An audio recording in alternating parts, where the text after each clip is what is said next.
Let's have a look at the Magic Keyboard with the iPad now. So I've got both devices. You'll notice I just open it and split it. And when I go to close it, let me go wider angle here. Grab the top, swing down, no problem. It's that simple. So you see that? There's the hinge mechanism. When you go past 90, it starts to tilt, and you just pick your angle that you find comfortable. Works out quite nicely. Now to remove it, just pop that off. So overpower the magnet a little bit. Comes off. You can see the pins here, line up with the pins here. Simply line up the top edge approximately, and the keyboard and iPad just lock onto each other, and it's that simple. Okay, so now we're unlocked. Let me tilt it toward the screen a little bit. It's different seeing a cursor, right?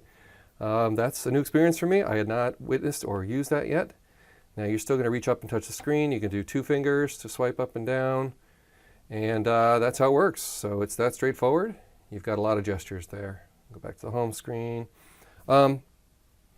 Usability, I will say it's great that we've got backlit keys. We've got a lit up caps lock key, so that's good.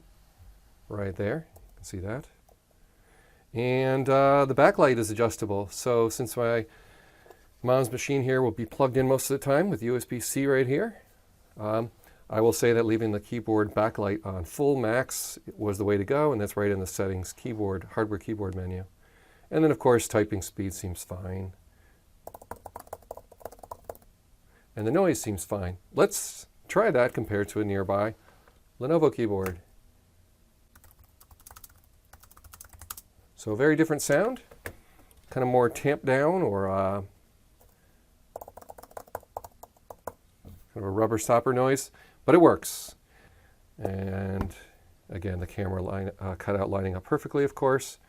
And the edges simply being the edge of your iPad, showing inside the keyboard, USB-C right there.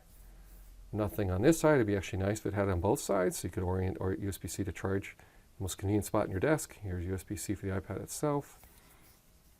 And there's the hinge that's doing all the work. So again, you do have to hold your thumb under here to lift, but opening and closing is an extremely no-nonsense affair with no chance of damage or scraping or origami style folding.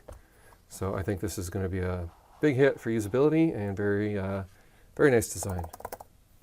Thank you for watching and for visiting tinkertry.com. Bye now.